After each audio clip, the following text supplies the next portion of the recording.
My name is Ariana, and today you are going to be having coffee and food for thought with me. There's an old saying that says that blood is thicker than water.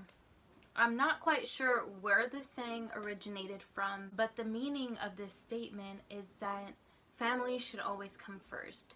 Family should come before your friends, your job, your finances. It can even go as far as saying that family should come before morality, ethics, and justice. The list can really go on, and putting family first can be a very well intention in the beginning until you're faced with a hard decision that can change your viewpoint on this statement. Someone who can relate to this is a young boy from Mississippi named Colonel Sartorius Snopes, also known as Sardy Snopes. He's a boy from the story Barn Burning by William Faulkner.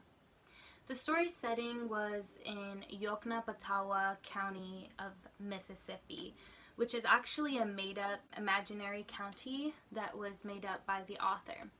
The time frame of this story takes place in the 1930s, and the story begins at a store that was also a courtroom, most likely the county's courthouse, and due to the circumstance of the story, I'm going to call it the county's courthouse. Sardy Snopes is in the store/courthouse. He talks about smelling cheese, seeing tins, and all he could see were shelves and canned food.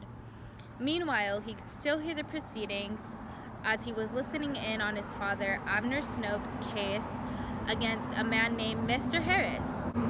Sardy's father, Abner, is currently being accused by a man named Mr. Harris for burning down his barn due to Mr. Harris and Abner having an incident that was related to a hog invading Mr. Harris's crops. As Sardy is listening, he thinks to himself that Mr. Harris is his father's enemy. Therefore, Mr. Harris is also his own enemy. The judge, named Justice, asks Mr. Harris for proof, but Mr. Harris is unable to come up with concrete proof. Mr. Harris tells the judge to question Sardy. He states, "Ask the boy, he knows." As Sardy was going up to be questioned by the judge, he thinks to himself that his father is expecting him to lie to the court,